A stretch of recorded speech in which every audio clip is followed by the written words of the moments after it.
Well, an early start then for racing as we get ourselves through. This is Division 3 of Round 4 of the Simify MX5 World Sim Series. An early start's caught a lot of people off guard, but this is Oran Park where the virtual meets reality. The old circuit, of course, now a housing estate in Western Sydney, but this is where amazing racing comes into play. Johan van Winden, we focus on at the moment, in 6th position, trying to chase down Tyler Emery in a race for 5th. It's a 25-minute race. They've already got 3 minutes down in on the books. I'm Jake Sperry here at the Global SimRacing Channel. Joey Atterbury is alongside me for the ride. It is, of course, Ryan Bauer on the cameras here for this one, provided by Dougie Beard. Damian McMullen with the fastest lap. And Joey, here comes the move. Yeah, this is getting to be exciting right off of the bat here. Going down the front straightaway, we got 3 cars battling all within this top 5 here. I know that we had some action right as the green flag started, but it has not stopped since then. No, it hasn't, and I'm sure that it's going to be a really important start to this race. It was crazy off of the start. We're not going to be able to show you exactly what happened off the start, but there were 5 or 6 separate different incidents here in this Division 3 race in the early goings itself. So that put a lot of drivers in a bit of jeopardy. That's why the gaps are so wide so early, and we look at this right now. 5th is already 11 seconds adrift. We focus on 10th position. The Malaysian driver Alif Imran at this moment in time is chasing down Andrew Littler, the 92 and the 94 at it at this stage, and they've already gained 10 and 12 places respectively as the look comes along through on the inside, then through the left-hander of the Momo corner. That an easy move. Yeah, Imran got that done very nicely there by Andrew Littler and sets his sights on Timo Paija that's right in front of him. I shouldn't say right in front of him, but maybe just a couple seconds up the road, but only 20 minutes to go here. I think there's plenty of time to reel in these cars, especially since they're battling amongst themselves. Yeah, and look at this then. 3 wide almost heading through Tyler Emery and the Dirigo Motorsports car. That's straight on. It's going to be straight into the barriers, and that car is teed and totaled there for Timo Paija. His day done. He'll take a fast repair, get back out again, but he's got to take the tow time as well to go with. Unlimited fast repairs in this series to make sure everyone can find themselves with a finish. But at the front, top 2 away, but the Sweat Racing driver Patrick Alders here is being clawed back. This is Damian McMullen for DM Sim Racing. At this point, the Irishman giving chase. Damian McMullen had a fantastic lap that last time around. I think actually the fastest lap of the race, about 3/10 faster than our leader that you see him chasing down. And these MX5s are right on the edge. You see those snaps of oversteer that Damian is catching. Yeah, so everyone knows that those oversteer moments are big around this circuit. You talk about some of the cambers through these corners, especially that final corner, the Recaro corner, Joey. That is the corner that pretty much says either you're committed to this track or you are not. It does take about 2 laps to get the tires up to temperature, but when you're sliding around this circuit, you're always reliant on the middle speeds. There is Neil Armstrong looking to be astronomical in this race, trying to jump up into the top 10. Started 26th, so right at the very back, and already focusing on Martin Schmidt, who is there in that 10th place. And Martin actually was one of the cars, I know we can't go back and watch it, but he had a terrible start when skidding through the gravel. And oh no, problems with the 124. This is Jojo Patrick sliding off of the course and into the gravel. Doesn't look like he got into the wall. No damage on the car. 2 Joes, 1 incident. That's not ideal, and it looks like he may have had a bit of help from behind by potentially Kay Poulsen, who didn't really recognize where he was on the circuit, trying to stay out of the way on the brakes. So Kay getting caught up. We'll take a look at this on the GSRC replay. Now, this is going to come from a long way back here from Kay Poulsen. Jojo Patrick goes through the sweeper, heading to the Coca-Cola curb, gets well on the brakes, and then bang, just gets pretty much run into from behind. I don't quite know where Kay Poulsen thought he was going. Yeah, I'm not sure, and I think the other driver was maybe given up a slowdown penalty of some sort, but just some confusion on the racetrack. But Jake, check this out. While we were covering that, the lead battle is closed in. Damian McMullen right up on the bumper of our leader. He has, and now this is where you're going to have to be alert. You've got to race on for first. You've got to race on for third as well. It's Alders versus McMullen. It's Wetherington versus Albino out there in this one. They deal with lap traffic as they have to go through. That is Tim Brink, who is driving with the help of a personal trainer. It's an incredible story on Tim's version of getting into these races and having the ability to race in this sort of series, but he stays out of the way of these top two who are absolutely flying around this Oran Park circuit. It's a quick lap here in these MX5s. These Miatas go 75 as we take a little look then and really jump on through. We'll take you for a bit of radio then at this point in time, Joey, as now here comes the look for Damien McMullen. He wants to try and get through. He wants a chance at this race lead, and he wants to think, well, a third of the way through this race, I might try and make it happen. Yeah, and I think that Damien is showing an excellent amount of patience right now, because I do feel like he has a little bit more speed than Patrick Alders right in front of him. However, you got to make the opportunity worth your while. You can't just go shoving it in there in any corner. You got to get up alongside your competitor, and I think that's exactly what Damien is waiting for, is the right opportunity. Yeah, he's going to have to be patient there. Very aggressive hit through the Champions Corner, up over the Yokohama Bridge and sweeping through this fast right-hander. And now you started to get through this section. Is there going to be a look? There is from McMullen, but that's not going to be a place where you traditionally find the overtakes to be the right place, the right time that makes it happen. You're going to have to be patient. You're going to have to be with one who is waiting for the right times, the right opportunities to make those moves happen, especially through that Foster's dip. That is not going to be the easiest place. The O'Brien aluminium dog leg there, or the aluminum dog leg as you would call it, Joey, is certainly a place where you could go through and make something happen. Yeah, and just those last series of corners, I think that the number 91 in second place, he's using up a little bit more of the apex curb, a little bit more aggressive on his turn-ins, and it's definitely paying off in the lap time. It's just a matter of where can you get the move done? Yeah, and where can you is going to be key. So where can you find the chances? Where are the opportunities? And now you start searching. Okay, well, it's not happening in the early goings, so maybe a little bit later on might be key. And this is what you get with Oran Park style racing. It's very much a chess game. You're waiting a lap, 2 laps to make things happen, and we do have to keep an eye out on those drivers who are making moves, because they will get hard charger bonus points here, Joey, out of this racing by being the driver who made the most spaces in the race. Well, speaking of that, if you want to talk about that, I see plus 13, plus 17, 2 cars at plus 17. So with 14, 15 more minutes left on the clock, I think it's still up for grabs right now.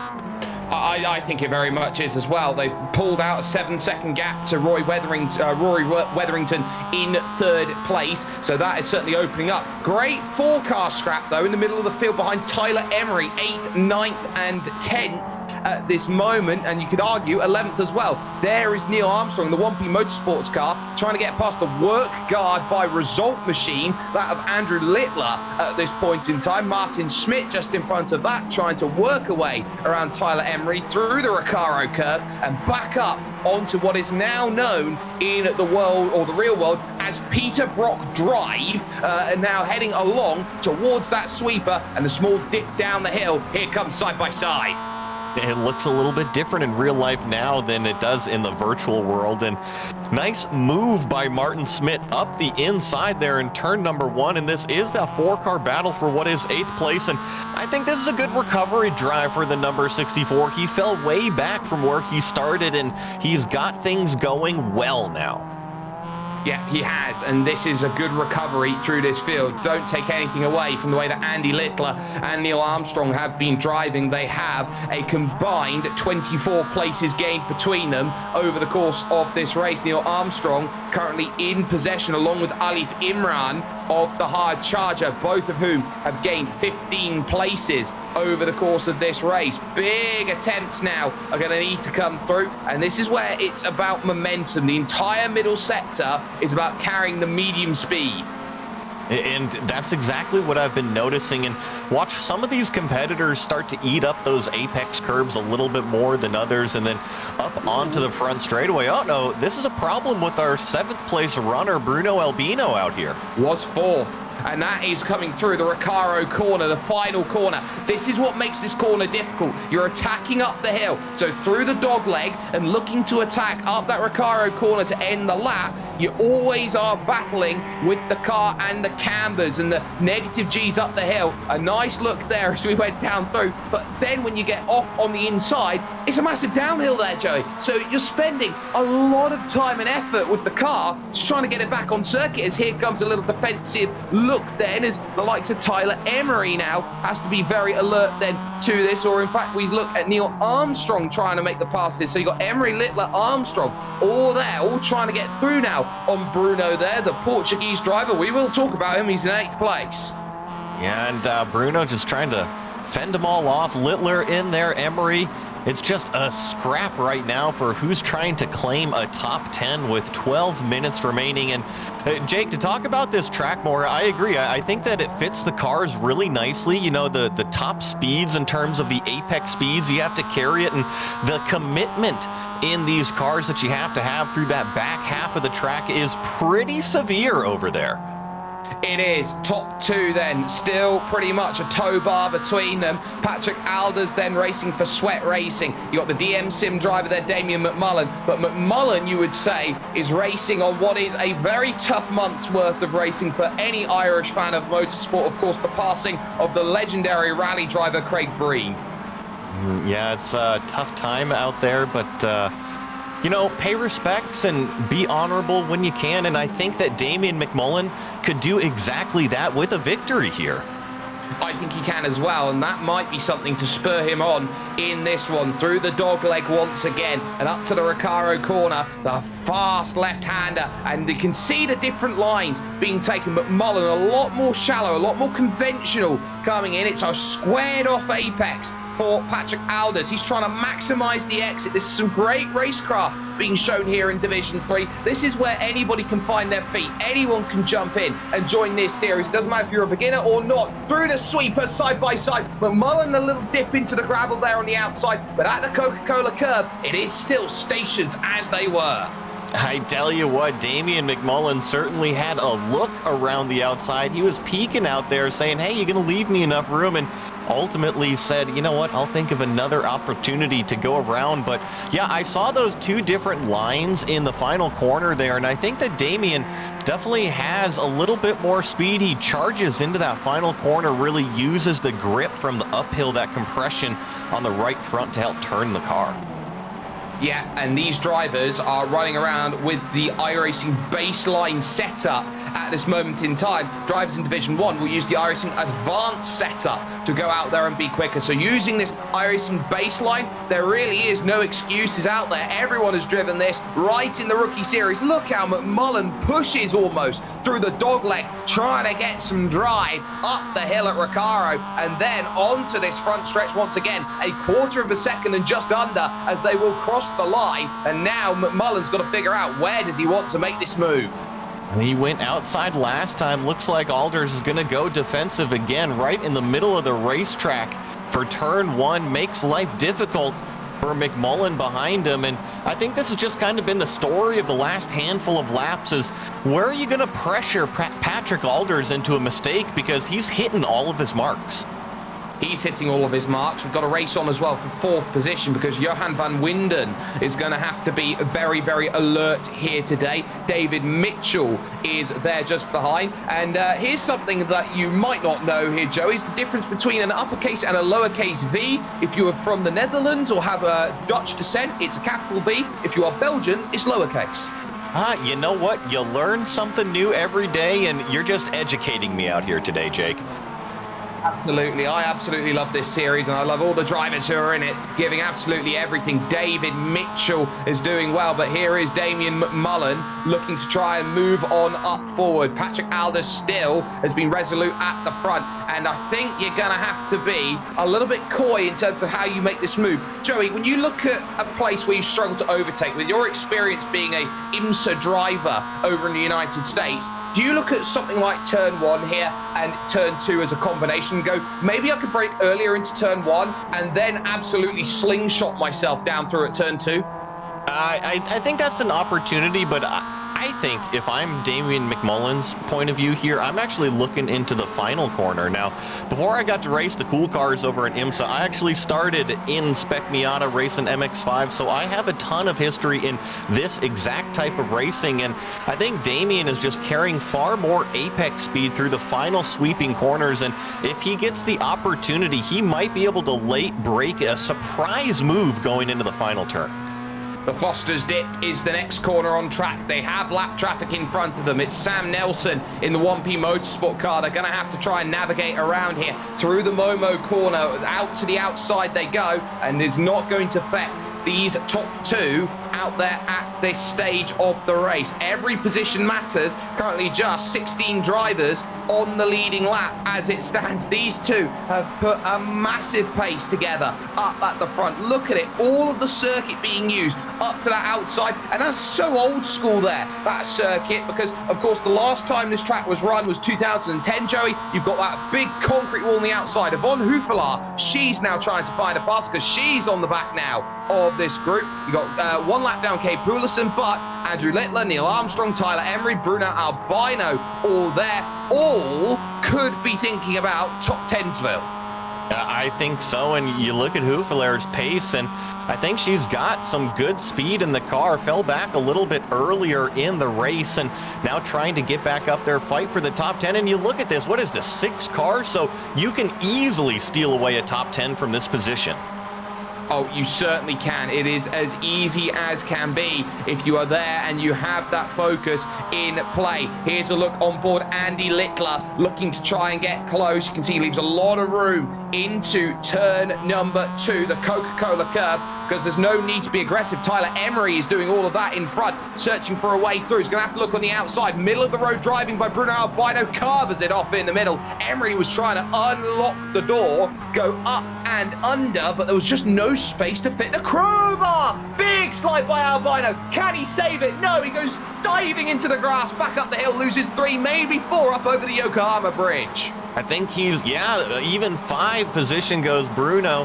Backwards, not the way that you want to go on the track, but crucially no contact with any tire walls or race cars out there. He will be able to resume just kind of the caboose in this fight now.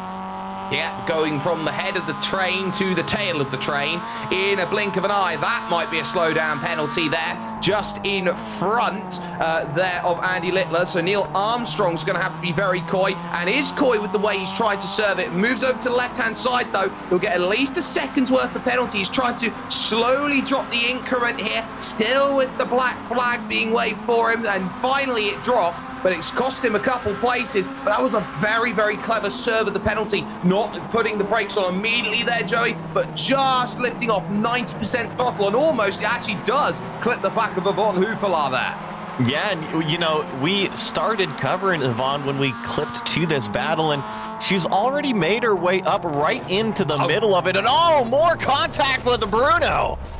Yeah, 3 wide racing car, trying to push it 2 wide, does not work, and they all turn around, and we're under 4.5 minutes to go in Division 3. Damian McMullen looking for the race lead, can't find any way through on Patrick Alders, covering the line fantastically. This is a case of frustration right now, as these two want to duke it out for victory.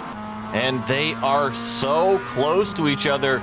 What's going to happen? Does Damian McMullen try to pull an over-under out of here? Gives a little bit of a shove to Patrick Alders, and I'm just seeing the same thing out of our leader, the number 75. He's putting his car right in the middle of the road and not making any mistakes. Not making any mistakes at all. And remember, these drivers cannot weave like they have done in the opening 3 rounds of the championship. A brand new directive, Joey, says you're only allowed 1 or 2 movements on a straight lap. Traffic gets in the way. That there's not going to be ideal for those two. That was Arturo Davila there, who was in the middle of the road as they get through. But crucially enough, these drivers know they can't afford to be over-moving the car in terms of trying to find the position. No, they can't. They got to be respectful on the racetrack. And talking about respect, both of our leaders there, Patrick and Damian, they came up on a lapped car. They got checked up. Damian didn't get into the back of Patrick. Our leader didn't take out a lapped car. Just good respect shown all around, no matter if you're leading or getting passed for the lead. At the moment, fastest lap bonus point is in the pocket of Damien McMullen. Patrick Alders has the pole position bonus point, looking for the 3 extra points as well, which are given for a race victory. Those could be huge come the end of the season when it's best 7 out of 10, that score. And when you're outside the top 64, as you are today, 3 splits, they've lowered the split level to 90 cap for 3 splits here, Joey. This is an important race for these drivers. They want any hope of the top 40. Opening up the charts over the Yokohama Bridge, Damien McMullen. You don't often find them there. No, you don't, but I like what I'm seeing. He's just trying something different. We haven't seen a move anywhere except for turn 1 from Damien McMullen yet, and sometimes you got to explore the racetrack.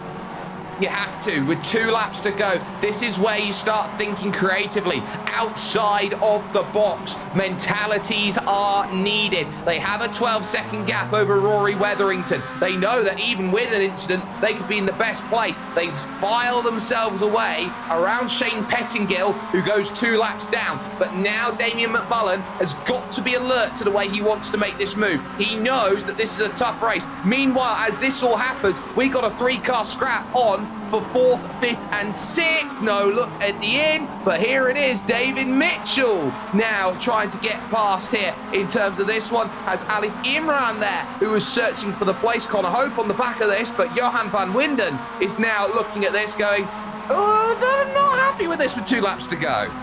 I mean, talk about some huge movers, Van Winden and also Imran. I'm seeing Johan up 18 positions. Johan started back there in 22nd.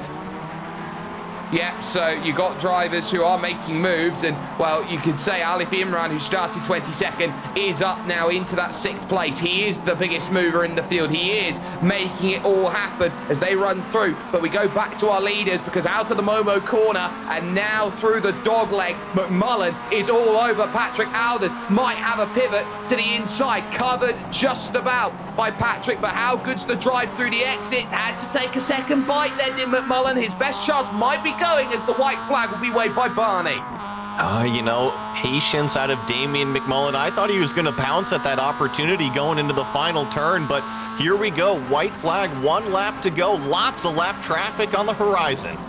Oh, it's the wrong place for it! And a big checkup for McMullen, and that might decide the entire race. Tim Brink, nowhere to go as that line on the outside very much goes into the racing line. Not much you can do about that there, but McMullen's race is now reliant on Sir Alan Toon just in front. Sir, because he is one of the most amazing gentleman drivers, one of the most lovely drivers you'll ever get a chance to meet up and down this paddock. But at least for the moment, Patrick Alders has a 1-second margin. He has been pushed at every point during this race, and now he knows heading to the Foster's dip, he has got himself only the few corners that make this race. He has been at the front. He has led every single lap of this race. He hasn't had everything his own way. He's had to fight hard. He's had to drive at 100%, but through the dog leg, Sir Alan Toon moves out of the way, and here comes the final corner, Recaro, to end off this Division 3 race, a race where it was crazy off the start, but Patrick Alders will come to the line for Sweat Racing and will take Division 3's win here at Oran Park. What a race for the 75. Damien McMullen's claimed 2nd place on the podium, and here comes Rory Wetherington. A little bit of a lonely race, but will stand and spray some champagne. Hey, the lonely races are the easiest ones. It's the ones you got to focus. Little bit of a wiggle for David Mitchell, and that might have put Alif Imran in with a chance, but no dice. That's a lap traffic car there behind racing for it, so 4th, 5th, and 6th stay as it is, heading over towards the line. Now, it looks like there might have been a drop on this lap for Tyler Emery. He has lost 9th place to Yvonne Hufelar. Top 10 still could be decided, but it looks like it's already there. Neil Armstrong has a car in the middle, so can't get too much back there. But some big racing that has come through in terms of this division. But we are going to take a very, very quick step aside after we read results then for Division 3 because it has been such an amazing display of racing. It's the number 75 who wins overall. Patrick Alders ends up with the victory, wins by 0.3 of a second over Damien McMullen, with Rory Wetherington rounding out the podium, the American there in third. Johan van Vinden is in fourth position, ahead of the Scot David Mitchell and Alif Imran, who will take the biggest mover and shaker points there. He was the hard charger with 16 places gained. Martin Schmidt would finish 7th ahead of Andy Littler, with Yvonne Hufelaar in 9th, Tyler Emery rounding out the top 10. There in 11th place, we got Neil Armstrong, followed up with Bruno Albina, and then Tim Lancaster here in 13th place. First car, 1 lap down, Sir Alan Toon, Jojo Patrick in 15th, Arturo Davila 16th, Connor Hope coming home 17th, Sam Nelson, Kay Poulison here in 19th, and Timo Paya in 20th place.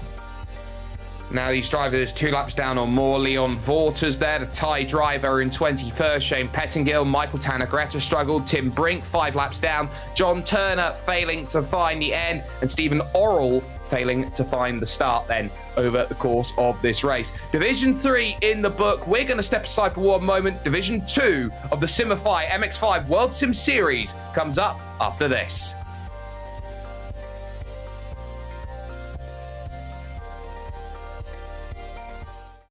Racing isn't easy, but experiencing it is. iRacing puts you in the driver's seat with the industry's leading sim racing game. Drive on laser scan replicas of the greatest racing circuits from around the world.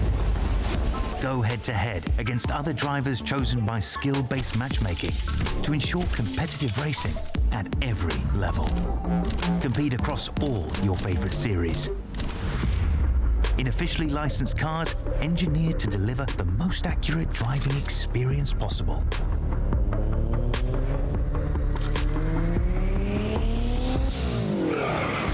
Join a race or host your own with players from across the globe. Race against the computer or in a league with friends. Feel the thrill behind the wheel. Visit iRacing.com.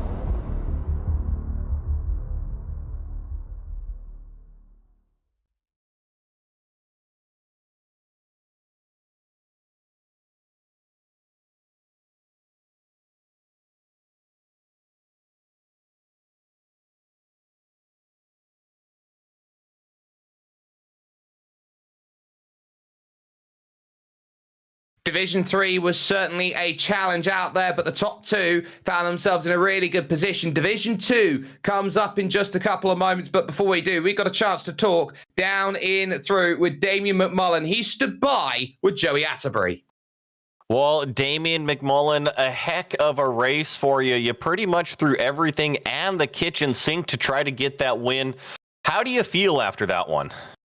I'm absolutely buzzing after that. Like, it's just been clean racing from the start to the end with Patrick, and defense he had was top notch, brilliant defense from him. Well, and I saw some incredibly respectful racing between you two. I think that there were some opportunities that you could have gone up there and laid the bumper to him, but you chose not to. And what did you need to finally make that move? Or maybe was it a little bit of something that you needed to find on the racetrack to get around him? Well, I was hoping that he was going to make a mistake with the pressure I was giving him for the last 5 minutes, but unfortunately, back markers were kind of not in the way, but we were moving out of the way, and I was hoping for a back marker to slow him down. But look, it was just great racing at the end of the day, I hope.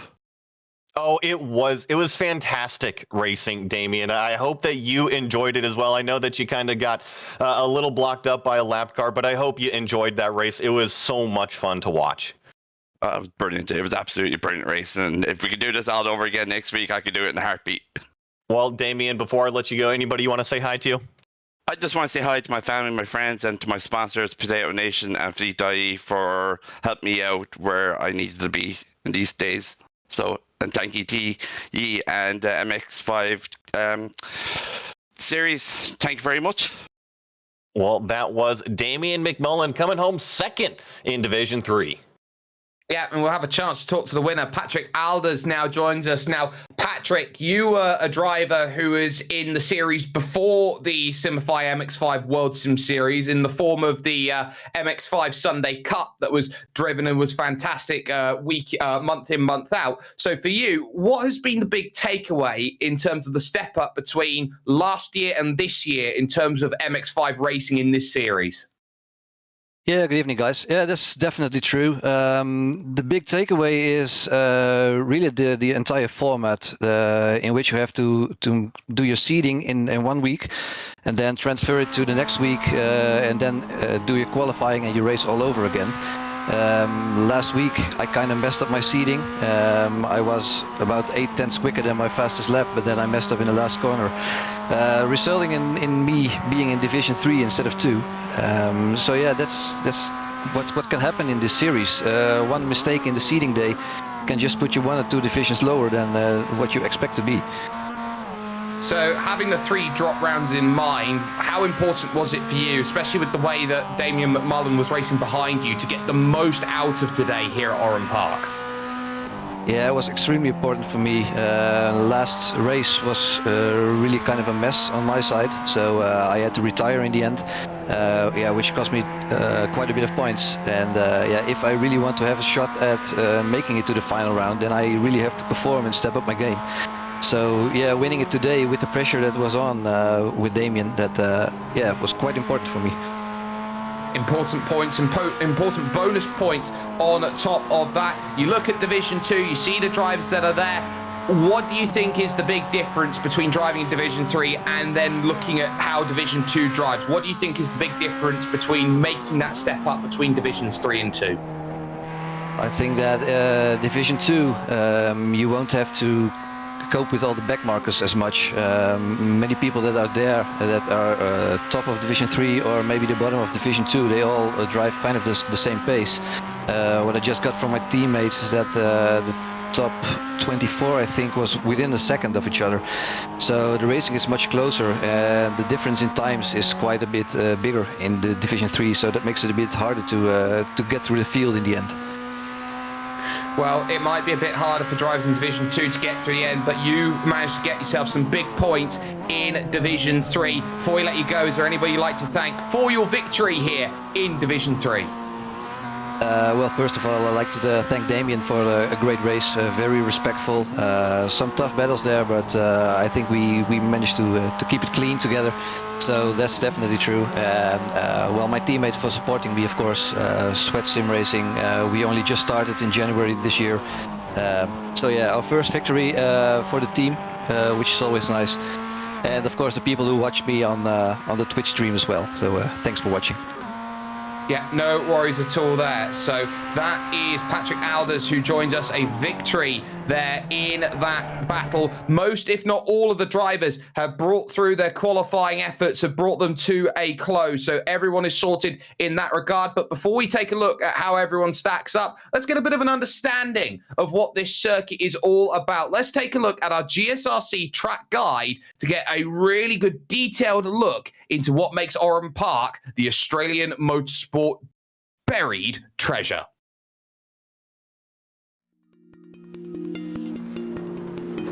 Welcome to Oran Park Raceway.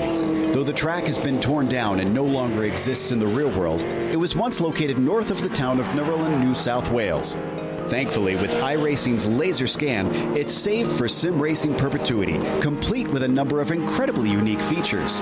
The most visibly notable of these is the fact that it was one of the few figure-8 road courses in the world. In fact, 5 of the 6 available layouts feature this crossover bridge, but most of them are decidedly short, with the longest one being a mere 1.6 miles, and the smallest barely over half a mile. You would think that this would relegate the track to simply club racing, with smaller, lesser-powered vehicles. But the V8 supercars and open-wheelers with considerable grunt both competed at this place regularly. It must have been like wrangling a bull in a china shop, considering the drastic elevation changes and the wickedly technical layout. Turns 1 and 2 make for a fearsome combination in which drivers are forced to brake and turn from incredibly high speeds into a tight left-hander. And the final chicane features a completely blind rise in the middle of it, making car placement almost a guessing game. The last corner also places a concrete wall all around around the outside, giving it a street circuit-like feeling. The number of turns packed into such a small space makes passing difficult for just about any level of vehicle. However, mistakes can be easy to make, and most drivers will be ready to pounce should any opportunity present itself. It may have gone the way of the dodo, but rather than entering some sort of racing afterlife, fans and drivers alike can continue to enjoy this beautiful Australian track here in the virtual world.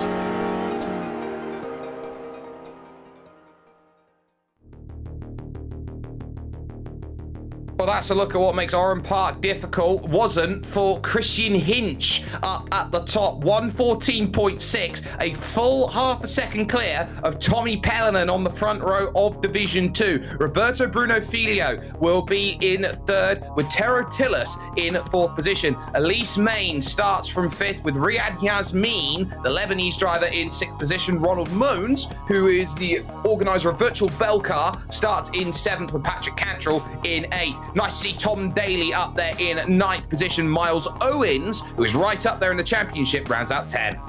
Here in 11th, we have Luis Suarez, followed up with Matt Tempest in 12th position, Kelly Greenhow in 13th, Martin Sampson here 14th, Alexander Longo here in the top 15, Sophie Arenwin 16th position, Simon Robson 17th, Sander War 18th, Willem van Rassel in 19th, and Melvin Tyne in 20th position.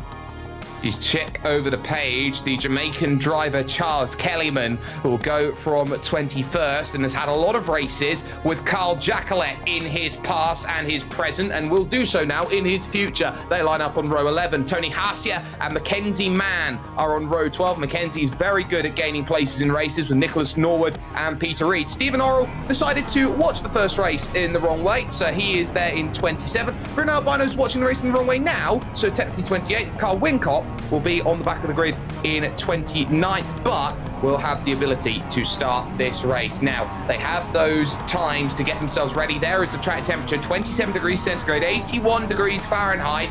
It is cool, and it's worth noting that this is one of the few series out there now in iRacing here, Joey, that run on a system which is right now a constant weather and not a dynamic weather, which 99% of the series tend to run here. So that's going to be worth keeping in mind in terms of the way that they want to go about their racing. Yeah, you know, we won't see any clouds coming over affecting the track temperature at all, so we might as well just consider it stable conditions. It is stable. It is going to be a lot of fun, and I'm sure we're going to be seeing what makes this racing good. Here goes the green flag, and we get ourselves underway. And look at that from the second row of the grid. Roberto Bruno looking to try and figure out whether he can get up into second. Tommy Pellinan is going to be under pressure then immediately as they go through the sweeper to the Coca-Cola curve for the first time here in Division 2. Cold tyres a huge factor as they now hit the brakes and look to try and pile on through a big Concertina. One's going to be off in the background. A big moment, and the track then's going to get blocked in the middle. Big accidents going through. The one off initially was Kelly Greenhow, but you look at those who are in all sorts of trouble there towards the back. Simon Robson will feel like he's hard done by. So too Martin Sampson. He's had a horrible season so far. One of the TWR cars go off. Yeah, I think I see another car off in the gravel trap as we get it going here. Jake, you mentioned it, the cold tires, they're coming and biting a lot of these racers here in the first handful of corners, but I think for the most part, our leaders now, we got some more side-by-side contact. I believe Tylis is involved in this one. Yeah, Tara Taylor's there, and it was right up near the front. Elise Main was the other driver who was caught up with it, and she won't be happy about that. But that will bring these drivers at the front, 1, 2, and 3 away. Ronald Moons, the Belgian, is now up into fourth position with Tero Tillis up into fifth place. So it certainly has shaken up the front or the middle of this. This side up, it says on the back then, of Christian Hinch. I don't blame you. I'd like the car this side up as it goes through towards the sweeper of turn 1. But this is going to be a 3-car battle this time. Up at the front, Roberto Bruno, Tommy Pellinan, they're all going to be starting to push. And 3 of the great bastions of great sim racing talent and racing talent, Germany, Brazil, and Finland. Well, I'm not sure if you caught that, but Christian Hinch went way deep into turn number 2 there, gave an open door to Roberto Filio there in second place, but this position stay the same for now. It is interesting to see this lead 3 kind of break away from the rest of them. We saw 2 cars in the last race. Now we got a 3-car train up front. Yeah, we certainly do, and I tell you what, it's pretty much a case of front of the trains running for any of the Nordcloud cars out there in 1st, in 5th, and in 7th they are at the moment, so they're having a really good run for the team's championship where they are fighting in and around that top 10. Here comes Tom Daly there for 1P Motorsport, trying to get into the mixture here, trying to find something that works. It says missed apex there on the back, very nearly saw one just in front there from Riyad Yasmin. Not going to quite happen at the moment, but you have to stay patient because someone as impressive as Miles Owens is just behind us. Here come the fastest laps. Yeah, and Tom Daly's going to take advantage, but jump up to our lead battle. Roberto Filo's still not giving Christian Hinch a time to breathe at all out there. Just filling every single mirror that he can, whether it be left side, right side, or that big old one in the middle. Dylan Van Rassel in trouble then as he drops way down the order. And looks like he's recovered himself there. So that much then is okay. But at least at the moment, there's number 29 out there at this moment, Tommy Pellin. Now, the key with the numbers here in this series is where they were initially seeded. So we'll take another look here. We'll go back with this. So this is what's happened to Ronald Moans from 4th position. So a real shame for Ronald as he goes through the Momo corner, just grabs the gravel. And look at that. It's pretty much a case of, well, see you all later. I think that's a case of the hover car MX5 out there on some wet grass. It reminds me a little bit of American tracks like VIR. When you get out there, there's no stopping a car once it reaches the grass. No, I agree, and especially in the infield then at Oran Park, it is so difficult to get it all back together again. Christian Hinge setting a fastest lap then, getting that one all nicely done neatly, 1:15.429, but here comes a bit of focus on the brakes again, through turn 2 at Coca-Cola, leading to the shell corner at turn 3. Roberto Bruno with a chance here, pivots, gets the line open on the inside for the Phantom Racing car, can't find a way past the Nordcloud machine. Sim Punk in 3rd with Tommy Pellinen will just have the best seat in the house for the top 2, battling it out. You know, I got to give props to the 32, our leader, Christian Hinch, because Roberto is throwing everything that he can at him right now, and Christian is just doing a great job, not really being phased at all, takes it in as deep as he needs to, doesn't overdrive the car, and doing a great job setting the pace out front. Yeah, and has done so very, very nicely. 3 cars at the moment have the biggest mover and shaker tag with them. Melvin Tyne in 10th positions, up 10. Carl Jacquelet in 12th is up 10 spaces, and also up 10 spaces is Stephen Orrell, who has gained those 10 places from 27th on the grid. So some great movement has happened. Here they go on the front stretch then, 1, 2, and 3 at this moment in time. Pellin a little bit further back now, but we look down the field and there is troubles out there in the form of orange, because that is Patrick Cantrell finding himself the wrong direction. Check out what happens here on this replay. See if the grass strikes again for Patrick Cantrell out here. This is going up into the final corner, and ooh, you know, we saw a couple cars do that in Division 3. It's just kind of, you're using the compression to help turn the car, and as you rise over the crest, yeah, problems on the racetrack. Carl Jacquelet, the optical racing car, goes around, and that is a spin that will cost Hard Charge a point, and a lot of points on top of that as well. Falls behind Wincop and Elise Main, who's recovering. Jacquelet, who was on his own out there, really was trying to push. You can see how hard he was trying to go through into the opening corner. Back never settled to turn it around because he never scrubbed the speed, Joey, and just like that, round you go with the rears. Yeah, just a little bit too much speed, but I tell you what, in these cars, you have to flirt with that limit on entry speed every single corner. Ooh, that's a bit wide there by Christian Hinch. A free kick for Roberto Bruno, and very much a case of like Neymar dribbling through the field, he will take the race lead. And honestly, I think this might be a shot for Tommy Pellin right in 3rd place to maybe start to close up the gap. Here we go, another late move into turn 2 from Christian Hinch. I think he wants the lead back. I think he does as well. Everyone wants to win a race like this, and that is very much the case. On as well for 5th position as Miles Owens and Tom Daly almost start changing places. Now, Tom Daly is a sort of driver who you could say was one of the fastest of the old guard, Joey, from the same sort of series that Patrick Alders was racing, Jordan Svetanov, Kalle Kavisto, they were all there. Tom Daly was one of the quickest. It's taken him a lot of time to adjust in this series. Well, I mean, when you got Miles Owen, Riyad Yasmin right behind you, I don't think you're going to have any time to adjust to anything when you got your mirrors full, just trying to focus on keeping it on the racetrack, going as fast as possible out there. Yeah, speed is the name of the game. Hinch very much settled underneath Roberto Bruno and trying to find a way through. There is the cute ghost on the back. They're pretty much saying, let's drop some beats and get on forward. Let's charge through towards the opening sections of lap. Hinch going to the outside, searching for a way through, looking to try and find an overtake. Tero Tillis now with the fastest lap of this race. Elise Main for the Trevor Project is going to look just in front of them and see that you've got Stephen Orrell in the Darius Scary racing car there, trying to pretty much whip up something that is good. I suppose it would be cream, I guess, if you can make cheese. I guess that you could argue that one. And speaking of Elise Main, she's just kind of watching this right here and got knocked off earlier in the race. Oh, freebie. Yeah, not quite though. A little bit of door banging on exit.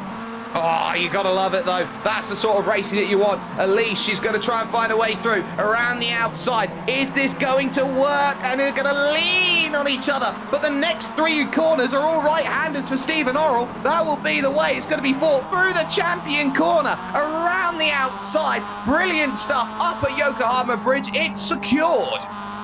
Great driving from Elise Main in that number 139 to really hang it out around the outside. Yeah, hung it out and did an incredible job of taking that position. So she will now charge up through this field, try and get a little bit more out of it. Tommy Pellenan now making himself known in the top 3, sets the fastest lap of the race, get those 3 bonus points that are available for it, and certainly is starting to say to Christian Hinch and Roberto Bruno, wants to get into it. Once more we go onto the Platinum Racing car and Miles Owens. He wants to try and get up as far as he can. He is someone who comes into this race here, Joey, inside the top 40 in points. Crucial because the top 40 in the championship go to the world final in December. Well, you know, and you got to keep the momentum going when you can. And right now, the number 34. So, Jake, I'm a sucker for data, and you look at his fastest lap, which was this last lap, a 1:15.2. He has more speed on paper than Tom Daly right in front of him. Oh, go for it, Momo, almost. He had a look to the inside, but no confidence to go and make that move. Thought that Tom Daly was going to be there. That was sideways in the background, and that is Melvin Tyne in trouble. Have a look, he's getting back on the racetrack right now, but you're right, had a huge moment and actually into the wall for Melvin Tyne. Look, this is a circuit where all the corners flow into the next one. You don't get much time to rest, and if the car is out of sequence in one place, it won't be there in the other. You can see just carried too much speed through the Foster's dip, and very much a case of not where you want to be at the Momo corner, and you definitely feel it in your Momo seat and your Momo steering wheel. Yeah, the car tends to work better when you got all 4 wheels on the pavement rather than 2 in the dirt. Absolutely, and it's the sort of thing that you'd find if you go and shop at Simify, the title sponsor of this series. You can get yourself a discount if you use the code MX5WSS at checkout, so make sure you get yourself in on that. We do product fill as well here with the Global SimRacing Channel. Look at that. Roberto Bruno, though, is clear by 1.7 seconds, and the last lap was big in terms of building that margin. He's definitely gapped it out over Christian Hinch. Really, the pressure's coming from Tommy Pellenan in 3rd place on Christian Hinch. And something else, Jake, that we missed, Miles Owen got around Tom Daly for 5th place somewhere in there. He did. It was the perfect dive, so to speak, to get by. So Tom Daly's going to have to look around and go, well, going to have to fight this one back. Roberto Bruno, 1:49, sets the fastest lap of the race. And now we just ever so quickly start to hit the lap traffic phase. And these drivers now are going to have to be very alert with those drivers who are around. But you can sense that the overall pace, there is a lot less difference between these drivers. They're all trying to go for it. And Tommy Pellonen right now is really trying to make some focus. He's going to have to hope, in terms of the way he's driving, that he's got a Lancer or something that he's driving at this point, Joey. He's going to hope he's Tommy Mäkinen. Yeah, that's throwing it back. That's a name that I cherish growing up, watching him go racing and his driving style. But yeah, right now, Tommy Pellonen doing everything he can, channel that sideways energy in these MX5s, because trust me, loose is fast in these cars. And I feel like Tommy Pellonen, if he's able to get by Christian Hinch out there, who knows, might even be able to go catch our leader. He's not that far out in front. Not that far out, but crucially, gaining time, and that is what you want in this big hit of the wall there just behind by, I believe that was Melvin Tyne again out there, who was getting into the wall there. So that could be something to say as they go through, but sometimes just finding a good finish is enough to get you in and around that top 40. With 32 in the split, you want to be inside the top 10 here today to score top 40 points, and Stephen Oral is someone who's definitely in the mix for top 40 points, because he is currently one of the biggest movers and shakers in the field. He's up 14, he has got himself the hard charger, and you look around, Mackenzie Mann isn't going to get that at this point, but both of them started 24th and 27th. They're racing right now for 12th. I mean, huge movers in this field. And really, Jake, there hasn't been a whole lot of attrition. We saw some of the wrecks early on in the race, but ever since then, it's been pretty clean racing. So these cars, these drivers have really made it work to themselves and done it the hard way.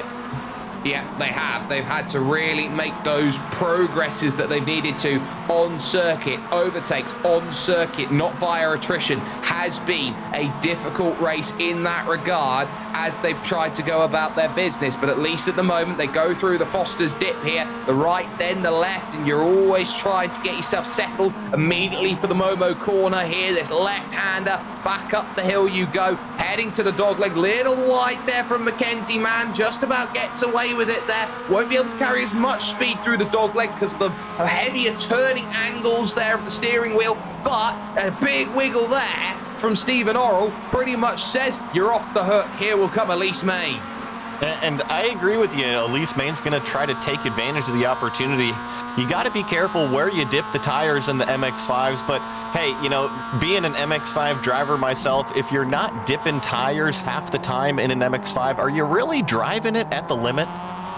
That is true. You are looking to explore the absolute limits of these machines in one of only 3 figure-8 circuits out there in terms of iRacing and what can offer. Oran Park is one, Irwindale figure-8, the Demo Derby circuit is the second, and the third one, the greatest of them all, you could argue, Joey, Suzuka. Yes, that's probably the longest, biggest, most baddest figure-8 track in the world. At least the one that's currently raced. You know, I could think of a few that we could do shortcuts on, though.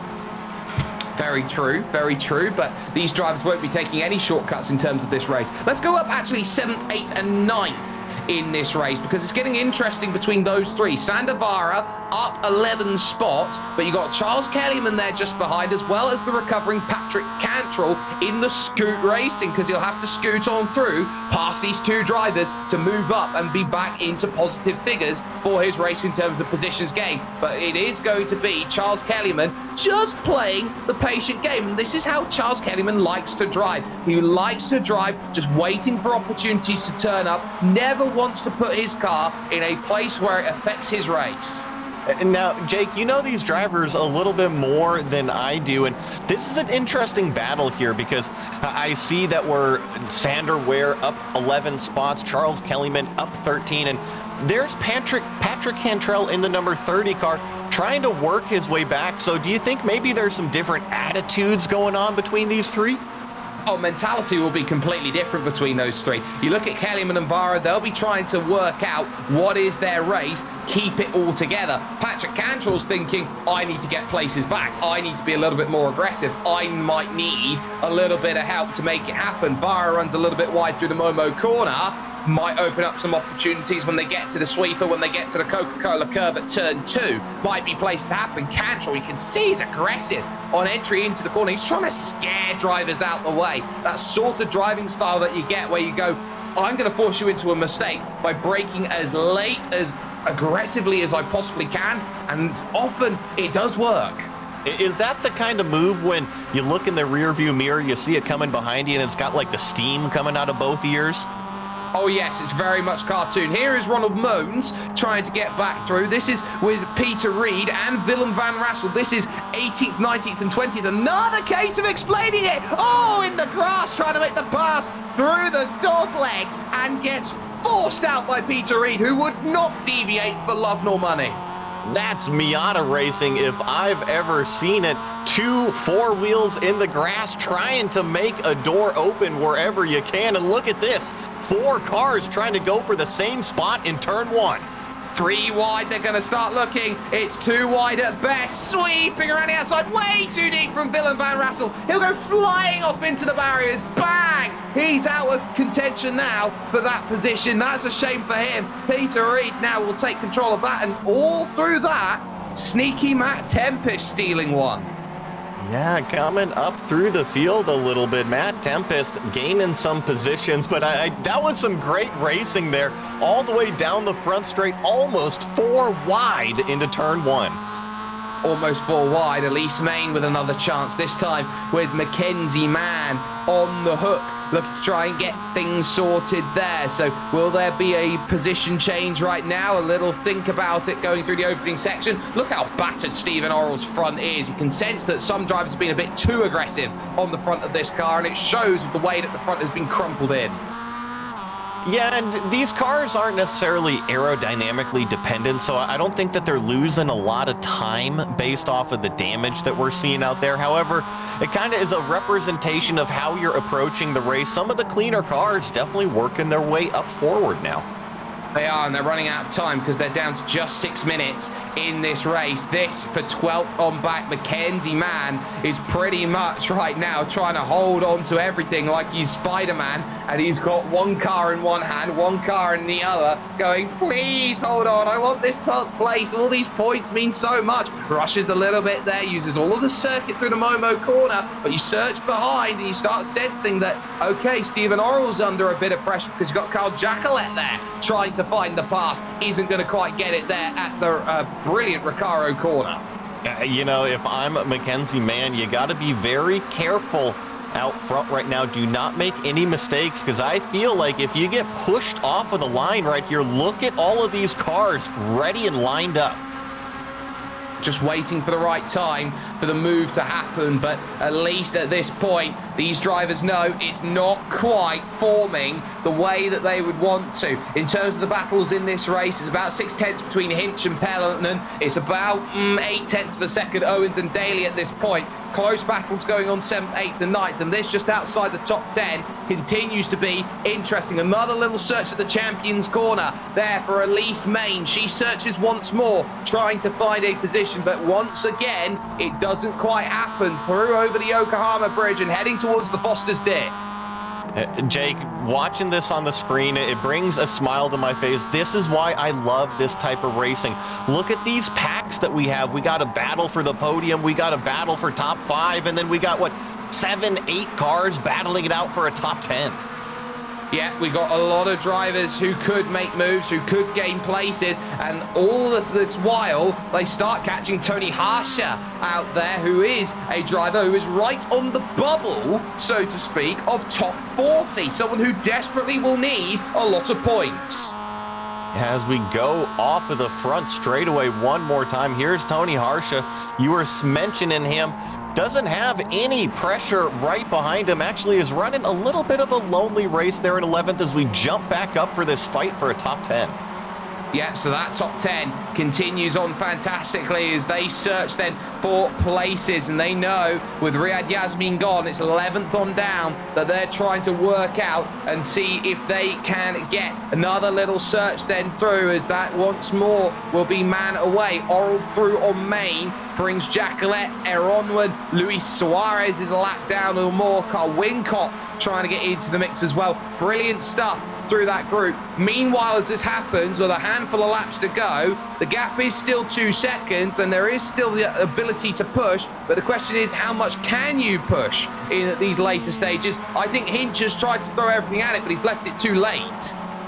I've been keeping my eye on the battle, and you're right, this last lap, Christian Hinch has closed it up about a half a second on our leader, but you're right, a little too late. 3 minutes remaining. What does that come out to? Probably about 2, maybe 3 laps left.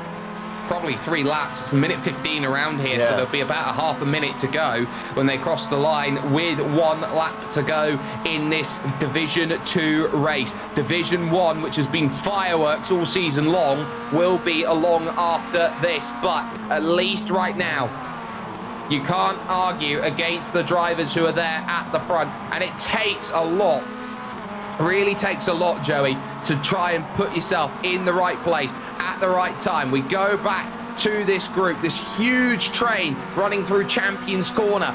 They know what it means, 1 position, 2 positions. It could be 5 positions if it all goes to pot, but they know that they can't afford to step out of line. No, you can't, and trust me, if you get shoved off the line or maybe even get into the gravel, you're not losing 1, you're losing 2, maybe 3, maybe even 4 positions, because everybody is stacked bumper to bumper.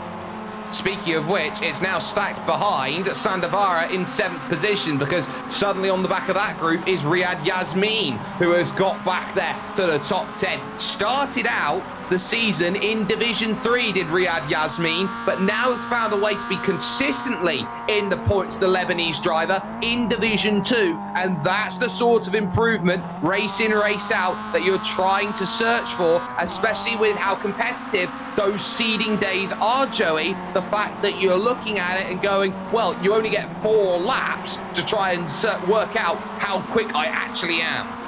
We heard that just in the interviews between the races, how important those seeding days are, and just an off day can make you be in a race that you didn't think you were going to be in. And you're right, it can totally shape up how you're going to approach this.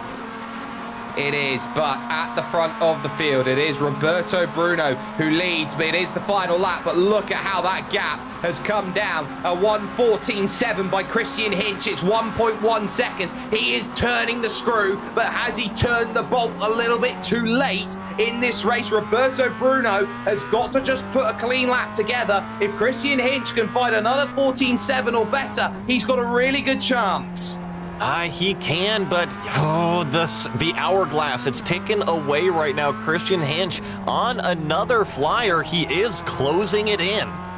To 9/10, just flicking into 8/10 of a second, but running out of road to make that happen. They go over the Yokohama Bridge for the final time, head their way through the Foster's Dip. This is where you have to be reliant on every single measure of metric going through, that you're braking with the same force that you did at the start of the race, that you're turning with the same velocity out there. You've got to be alert every time you go through, but it has been perfect by Roberto Bruno Filho. He has driven an incredibly smart, an incredibly astute race, and for him and Phantom Racing, number 107 will be number 1. Roberto Bruno takes Division 2.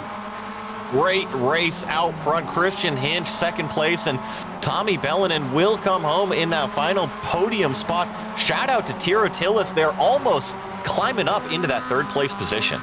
Shout out to Tom Daly coming out of Shell Corner, making the pass for 5th place on the final lap of the race. Sandavara will lead everybody home here in this group. Kellyman, Cantrell, Riyad Yasmin all through. And then you've got the likes of Mackenzie Mann, Stephen Oral will be the biggest mover in the field, up 15 spots. definitely deserved, with Tony Harsha dropping back then in the final stages. There will be a race to the line with Sophia Onward. Ooh, it got close, but ultimately it is Tony Harsha who would get that sorted, and everybody then will make their runs over the line. A big victory there for that driver number 107. Let's get classified results on screen for you. Roberto Bruno Filio taking the win, 25 minutes 17 seconds, wins by 1 second over Christian Hinch, who really gave Roberto a race throughout this one. Tommy Pellinan would end up in third. Tero Tillis would finish off in fourth, with Tom Daly fifth. Miles Owens will finish sixth ahead of Sandavara in seventh, leading a massive trade, including Charles Kellyman, Patrick Cantrell, and Riyad Yasmin to the line. Here in 11th place, we have Mackenzie Mann, 12th, Stephen Orrell, 13th, Elise Main in that huge battle there. Then 14th, Carl Jacquelet. Tony Harsha here inside the top 15. Sophie Oran wins 16th place. Carl Wincop, 17th. Martin Sampson here in 18th. And then the first car, one lap down, Peter Reed in 19th place position, followed with Melvin Tyne in 20th. Over the page then to P21, where Luis Suarez finds himself Alexandre Longo a lap down, so too Matt Tempest and Simon Robson. Many laps down for Ron Moans, Nicholas Norwood, Willem van Rassel, and then at turn one, Kelly Greenhoe getting caught up in troubles through the sweeper and in towards turn two of the Coca-Cola curve. But we're going to step aside one more time, ladies and gentlemen, because Division 1 will come along after this. And what a championship it is gearing up between those drivers up at the very top.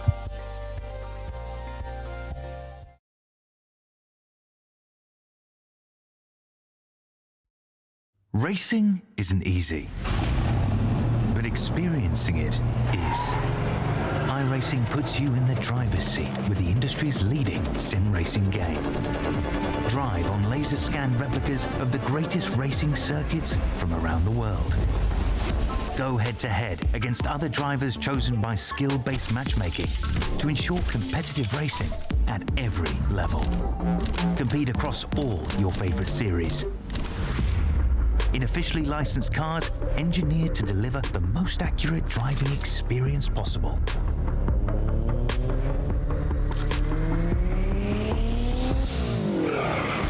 Join a race or host your own with players from across the globe. Race against the computer or in a league with friends. Feel the thrill behind the wheel. Visit iRacing.com.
Welcome back, ladies and gentlemen, to this, the Simify MX5 World Sim Series. A fantastic element of racing there in Division 2. A lot more tactical than Division 3, but it only ramps up further heading to Division 1. Let's talk championship right up at the pointy end as we jump into this Division 3.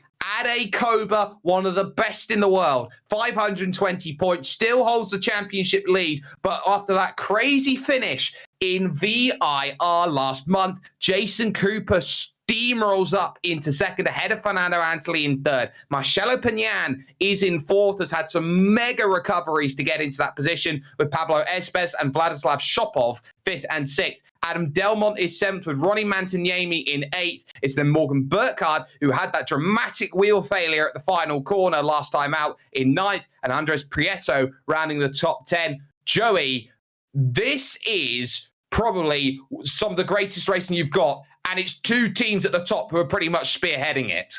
Yeah, right now it's Obsidian Racing and 5-Star Motorsports leading the charge in those team standings. But then after those top two, it actually closes up quite a bit. Negative Delta by Bueller's there in third place. But then look at this here. Delta Sport, Blue Rose Team, and Next Gen Racing, they're all locked in, only about 20 points just under, separating those three teams. A little bit further back, GTD Racing, Carbano Waka Esports, and then also Sweat Sim Sport is following Positive Delta Motorsports. Any one of those three teams can definitely leapfrog their way up a couple spots. They certainly can. Let's talk as well the Nations Cup, because currently, as expected, Spain on top of the boards there, but the United Kingdom giving a close challenge just behind them. Bulgaria, 1 point the difference between them and the United States of America, with Italy currently 5th and Finland in 6th position. Bit of a gap that follows them between the Netherlands and Germany, 7th and 8th. A very close battle. They always fight hard, the Netherlands and Germany, against each other, with Brazil and Belgium rounding out then 9th and 10th positions overall in terms of this race. You then jump over then, Joey, to say what makes Division 1 so important. You look at these 25 minutes coming up, they're big. Yeah, and to cover those 25 minutes, you see right here, round 4 of 10. We've talked about those seeding splits all day long, but we are here in Division 1, the top of the top, 25-minute race here. Got that setup going on, and that spare car is available. However, you don't want to be taking the spare car, Jake, if you want to win the checkered flag at the end of it. No, that is very true. You definitely do not want to be in that position where you're taking a spare car, because you're going to be dropping yourself upwards of a lap when it comes to these races. We will be taking you in about 4 minutes, 5 minutes or so over towards the Simify starting grid here as we get ourselves a little bit geared up for it. But I want to take a chance, Joey, to look at qualifying as it stands. It is Pablo GoPro Lopez up at the top. Enzo Sampaio is currently in second position, the blank that you can see there at the moment. And then Fernando Antoli currently in third. So Pablo Lopez, a driver who is 37th in the championship because he's missed one round of the season, he is someone that, you know him streaming, he's quick. You know him when he's going right now, he's even quicker. And Fernando Antoli has just jumped up into second. Yeah, Antoli up into second, but something I'm noticing here, Jake, look at how far you have to go down the order before you get to 1 second. I'm seeing the top 16 competitors right now, all within 1 second, and I think you got to go outside the top 10 to find somebody outside half a second. You do, and it shows just how competitive this series is. The Sampaios, of course, the father and son, Jameson Sampaio, now up into 8th position, getting his time sorted. Dave Chapman up to 7th. We focus right now with what is going to be a run up the hill and trying to get everything sorted. This is Sam Smith, iRace Esports. First start to the season for Sam. A lot of points left on, and effectively starting now, round 4, you say no drop rounds. Best 7 results is the best 7 I can put on the board. Yeah, and that's got to be the mentality that you come into every single race with, that leave it all on the table. You don't want to say checkers or wreckers, but maximum preparation. Maximum pressure is going to be on for a lot of drivers. Everyone's going to be trying to get as much as they can out of this. Sam Smith making a push to the line. That is a 15.7 only, and I think that one didn't count in times because there was an off track somewhere in that work. So definitely not going to be ideal as we head towards the final 3 minutes. A number of drivers done with their lap times here. I think most, if not all, are done. Maybe Adam McNally coming to the line might be the last one who could improve and does improve on a 14.7, half a second off the pace, good enough for 15th position with that time. So you look around and say, well, who is where? Who could be a big mover in this field? We always talk about it.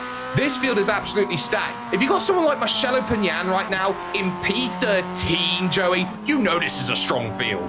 Oh, absolutely. Like I said, Jake, just look at those times. Like, it is just stacked in here. I don't even want to talk about the iRating because I see over 9,000 out there, 8,800. I mean, this field is crazy good. We're talking not just the 1% club, we're talking top 100 in the world. 9,000 iRating is. It is a very elite club to get there, and many iRacers will never get there in their lifetime. I think we've got time to take ourselves through the Simify starting grid, and of course this brought by the title sponsor of the MX5 World Sim Series, Simify. They are an online web shop housing a vast array of sim racing essentials for the next step in your virtual career. From steering wheels, seats, and handbrakes to even the common sim racing glove, Simify ships worldwide and is available to be seen both in English y en español. Use discount code MX5WSS at checkout to receive a discount on your sim racing purchase by visiting www.simify.com today. It is a strong qualifying by the man they call GoPro, Pablo Lopez, on pole position, with Fernando Antoli alongside, who is third in the championship. Enzo Sampaio, with great pace, starts third, with Jason Cooper fourth. Then it is two Obsidians on row 3. Pablo Espes ahead of Ade Koba. David Chapman for year 1 racing will start 7th. No Andy McEwen here today because, in fact, it's his birthday. He's out celebrating, with Jameson Sampaio in 8th. Joel Singleton will start 9th, with the next-gen car of Adam Delmont. Made himself known last month. He's there in 10th. Here in 11th, we have Rory Mantignami here. Lars Fischer in 12th place. Marcelo Pignon in 13th. Ayordin Tazatanov here in 14th. Adam McNally coming home inside the top 15. Trevor Roy, 16th place. Lauren Sebastian, 17th. Jose Manuel Padin in 18th. Ken Copeland and Vladislav Shapov coming home in 20th position. Surprised to see Shopov so far down the order. The last drivers being Ewan Bramer, Ishmael Lamella, Chris Knox there for 5-star, Cali Cavisto, Sam Smith, and no time for Michael Ellett out there. 26th will be the best in terms of starts. But what they do know is that this Oran Park circuit is very, very difficult. These drivers all have a very similar turn of pace, Joey, but a similar turn of pace isn't going to get the job done today. They know that what will get the job done today is being consistent and finding the right move at the right time. You have to be so patient when everyone is so equal. I agree with you, Jake, and the thing that I've seen in both the races so far, turn 1, turn 2, it has been a doozy area going in and coming out on the throttle. Those cold tires, you gotta watch out for them. You certainly do. In terms of the seeding points, the top 20 in their qualifying efforts got those points. Fernando Antoli got the most, 20 points in the back pocket there, down for 1 point for Ishmael Lamella, which was very, very important in terms of putting all of that together. These drivers now on the advanced iRacing setup in terms of baselines. It will drive slightly differently to that, of course, of the iRacing baseline setup for those who make Division 2 and 3. And what is crucial as well, the bonus points ratchet up on top of that. It is 10 points extra for a race win, 5 points for Pablo Lopez for pole position here, 5 for the fastest lap, and still the same, 2 points for the hardest charger through the field. 25 minutes to figure out round number 4 of 10, and we have seen it 3 races in a row, Joey, go down to the last lap. I think we're going to see all of them go down to the last lap here. We saw Pax in that second race, and I feel that with the top 20 being so close, it is not going to separate at all. The only drivers we wait for is Sam Smith, number 27, and then Vladislav Shopov, the number 6. Once those two drivers grid up or 18 seconds pass, we will start the gridding procedure and get ourselves ready to go. This, the Simify MX5 World Sim Series, has had an explosive start, but after a great start, this is the meat and potatoes of racing. Lights on here at Oran Park, lights out here at Oran Park. A great start by Fernando Antoli. He was so quick an alert off of the get-go. Immediately gets to the inside. GoPro in the PGZ car. Can't do anything to really argue about it. Inside for Antley, heading towards turn 1. Can Enzo Sampaio get himself in the mix then? In third position. Off goes Pablo Lopez. He's out of contention immediately. Bang! In the wall he goes. Hard impact, and here comes 2, 3, 4, 5 more cars following him into the turn 1 gravel. It's Antley leading the field as we get side by side between Koba and Espes.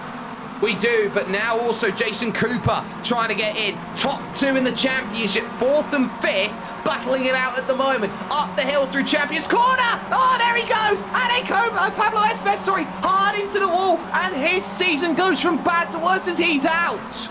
Yeah, I think he actually got a little bit of help from Koba there, getting turned into the tires, and he is turned around. Hard impact, but Fernando Antelli continues to lead the way out front.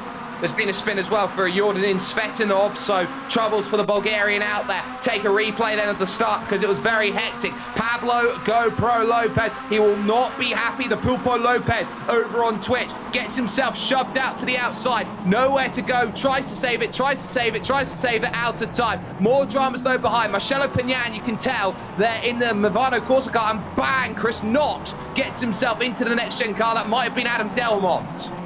Yeah, and then you saw the replay here of Koba, and this is the number 2. This is the contact coming up the hill here between Pablo Espes and Koba.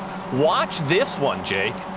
Yeah, look, they're fighting for a little bit of position, just tags the rear, and there's nowhere to go, and up the hill, basically into the strut of the bridge. That is a heavy place to have an accident. It was Adam McNally who was caught up in the accident. Fernando Anthony leads. It's Enzo Sampaio in second position. Ade Koba is in third at this stage, with Jason Cooper fourth, and then Jameson Sampaio rounding out the second group in the top 5. It is 4 clear at this moment, and they're going to be trying to think about, well, what do we want to do to try and make this race as easy as possible? Ade Koba watching the top 2 and seeing that Enzo wants to try and find a pass for the lead. Oh, he's all over the back trying to find it.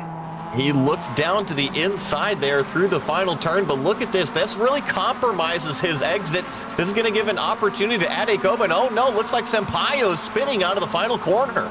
Yeah, that'll be Jameson, the father of Enzo, finding a spin. So troubles out the final corner for Jameson, and he goes around with no help. On board with Jason Cooper, the 5-star motorsport driver. They were talking about the team being defunct by this point in time. They've added an extra member in Chris Knock, but there is a look at the top 4. 1 and 2 going defensive. To the outside, Enzo goes, trying to be aggressive with Fernando Anthony in the Obsidian car. He's going to get pushed out almost to the track, and it's all right-handers all the way through the Foster's dip. So if he can't get himself sorted, look at that. Going to push him out wide. Ade Koba to the inside, and Obsidian are going to be 1-2, and Ade having a little look for the race lead. Look at them all over each other. I tell you what, Enzo not giving up. He is relentless on the outside. He was looking for a place to go for the lead, realized he was kind of stuck out there in no man's land, but he scrapped it out the whole time. And the more that they battle, they will bring that second group in, which is side by side, because now here comes Joel Singleton looking for a move on David Chapman. Not going to quite find it there. The very, very beautiful year 1 car is just able, and I mean just, as he struggles actually through the corner there to get any sort of drive. That's going to bring in the GTD racing car of Joel Singleton straight to the inside, and this should be plain and sailing. While that also happens, it's Noah's Ark Sim Racing 2 wide 2 deep, because here comes Ronnie Mattiniemi. The Blue Rose is going to try and find a way through and gain the place, and will do on Adam Delmont. Just a little bit of wiggling and shuffling to get into turn 2, but all the competitors zipper their way into a nice little merge, and look at this, we're single file. We are single file for a moment, but Adam Delmont says, no, I don't want to be single file. I'm going to get the inside of the shell corner. I'm going to get the inside of the next stage. Behind that, big lunge from Vladislav Shopov. What a start he's had. He's now up 11 spaces in this race, but not the biggest mover. That's currently Sam Smith. Yeah, Sam Smith up 13 positions, actually finds himself in 12th place right now. That's a great start for Sam Smith. It is a great start for Sam Smith, and he'll wonder whether that will stay with them at this point in time. Still, you got that look going through from the top 4, and the question now is, does Ade Koba want to play the long game or the short game in terms of this race? If he plays the long game, he's a rear gunner for Fernando Antoli. If he plays the short game, he races Fernando Antoli for the win, who sets the fastest lap, beaten by Ade Koba. Oh, look at this. He's already trying to poke a little bit of a nose. He's not showing to be too aggressive right now to go for the lead. But Jake, one thing that we saw dictate our first race is lapped traffic, and it's already in front of these guys. Yeah, but this sort of lap traffic, you could argue, is the quickest lap traffic you'll ever find. It is, of course, Joey, Pablo Espes. Yes, you're right. However, it's still a variable out there on the racetrack, and whenever you have to deal with something that's unexpected, usually something changes. Usually something does, and that something might be Jason Cooper out there, who could be a little bit concerned with the way that this is going in terms of his race. There is a look from on board Pablo Espes, the number 5 machine out there, seen behind those drivers who all want to get themselves through. Now, the media day all the way back in January set what numbers they have. Believe it or not, Joey, I have a number for this series, and then I was told, hey, do you want to commentate? I said yes. Well, this is a fantastic series to be on. Jake, not just because I grew up racing these types of cars, but just look at the racing that's going on. It's smiles all around, close bumper-to-bumper racing.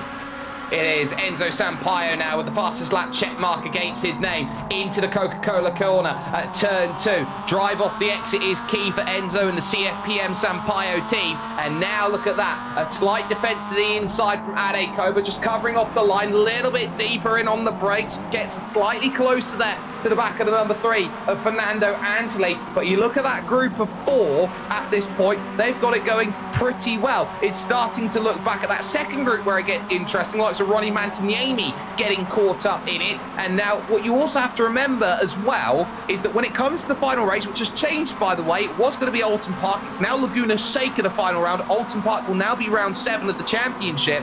The key is going to be wherever you finish, top 40 in the championship, that's your grid position for the world final. It's kind of fitting that these MX5s go to Mazda Raceway Laguna Seca to close it out, huh? Well, it's WeatherTech now. Oh, I guess. You know, I can't even keep up with all of the name changes that go on. These California tracks, pick one, they change their name every year.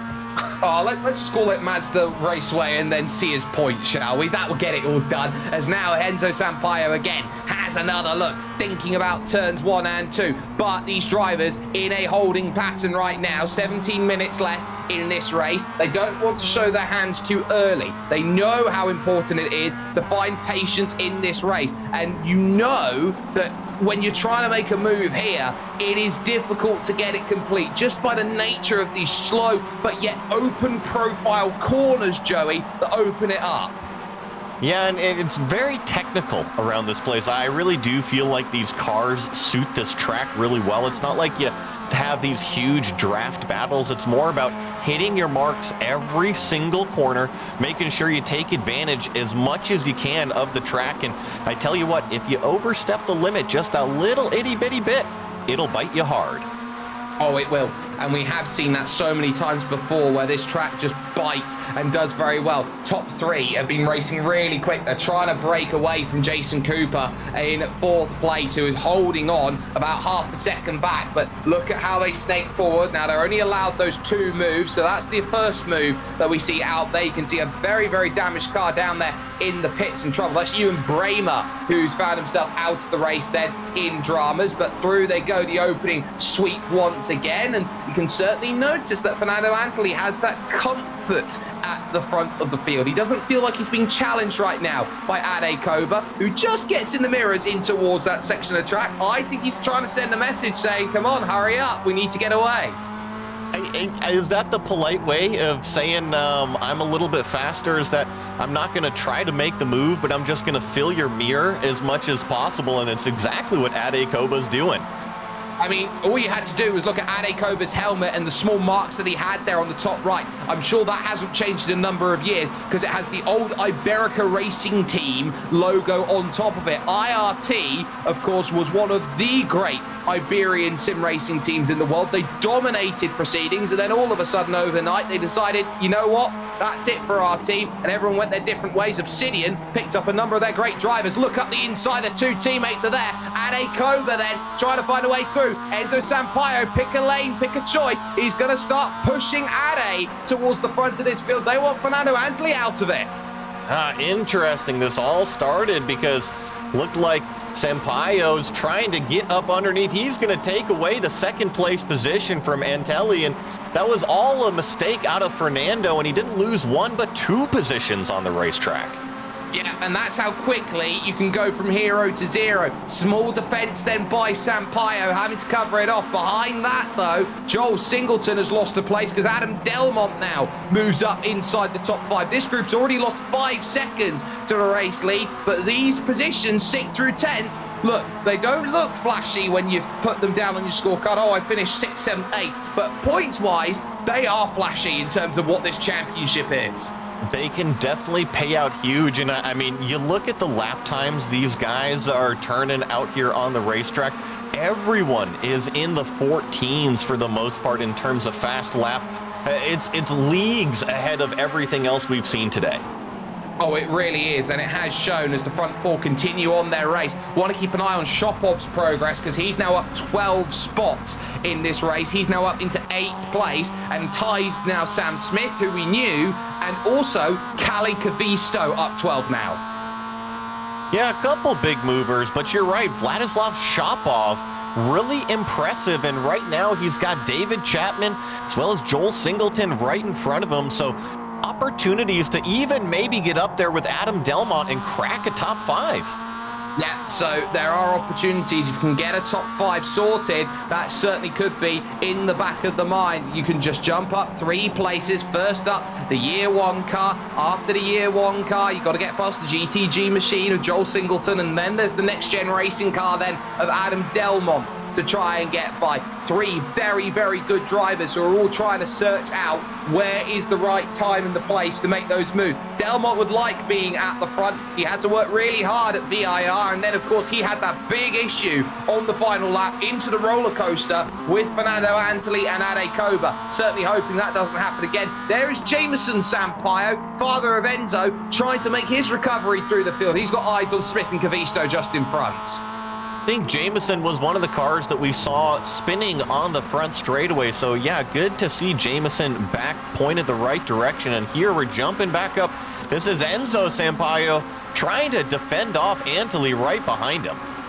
Yeah, and the more that he has to defend, the more likely Ade Koba's going to break away. There's one thing Fernando Antelli's got to be at this stage, and that is a nuisance. Yeah, I agree. And I was a little worried that once I saw Ade Koba get out front that he was going to start to break away with it all, but I got to give credit. Enzo's kept up with him. Fernando's got the pace. So does Jason Cooper. Really, these front 5 cars are all equal on speed. Oh, that's a car off there on the left-hand side, and that is Ewan Bramer trying to stay out of the way, who's many laps down. Very difficult to stay out of the way of the leading groups, how quick they are over the course of this race. But through the Foster's dip, into the Momo corner, and out the other side once again. They will have to tackle the dog leg here, the right and the left up the hill. God, if this was a case where you could feel this corner once more in real-world scenarios, you would definitely feel the dog leg in the pit of your stomach. Yeah, you would. And I'm trying to think of other corners, Jake. Maybe Watkins Glen toe of the boot. It has a very similar feel where you really have to drive it hard into the compression up the hill. Oh yeah, you do. Speaking of which, compression, the Nürburgring, another one very similar. On the brakes then, through the Coca-Cola curve, at turn 2. 10 minutes, 54 seconds remaining on the clock here with the top 4 still there. Pablo Espes not getting himself involved in 5th position. David Chapman behind, having to be defensive. But Cobert Sampaio Antli is the way that this field stacks at the moment. And Enzo's just got to be cautious about the way he goes about his business here. Yes, he is a young kid. Yes, he is someone with a boatload of experience. He's the sort of person, Enzo Sampaio, that you're going to look at in about 2 to 3 years in sim racing and go, that guy is primed to be part of Tony Kanaan's team. Well, he's doing an excellent job right now, and you talk about maybe trying to make a move for the lead. He's actually gapped it out over Fernando behind him. Now, I say gapped it out. It's only about a quarter of a second, but that's really the most breathing room any of these front cars have had all race. You look, they're pushing at 100%. Jason Cooper is the one who is the most strung out at this moment in time. Ade Koba, little search to the inside. Feels he's got it covered here as they go halfway down the front stretch, through towards the sweeper, then the fast flowing left-hander. And where do you find moves? It's going to be a search to the outside then from Enzo Sampaio, trying to pivot hard through the braking phase to get back aggressive on that inside. Doesn't happen. And it's defensive once again from Ade Koba through the corner. Enzo tries to search around the outside now. He's been freight trained once already in this race. He doesn't want to have the same thing happen a second time. A really late move from Fernando Antoli there, trying to steal away second place, but loses a ton of momentum in the process. I don't think he quite had his car up alongside Enzo, didn't waver one bit. Now it's 1 and 2, 3 and 4, because Jason Cooper will try and get past Antoli. Antoli will try and cling back to Enzo Sampaio out there at this point, but it's still going to be about number 1, Ade Koba, at this moment in time, flicking through the dogleg. Now to the Recaro corner, and Enzo Sampaio gets a bit of grass on entry. He's trying to really open up the exit there. He was using all of his road tax, and he'll get the run now. This is where the draft's going to be crucial. Where do you find the move? Stays on that outside line, knows that Ade Koba's going to go defensive. Big cross of the beams to the inside. Huge move to the inside from Enzo Sampaio. Opens up the door. Can he get it stopped though on the brakes? Answer to that is yes. Covers the inside. Big biff of contact. And Antoli now will try and get second. What a move from Enzo Sampaio up front to then park it in turn 2 in front of the field and make his escape.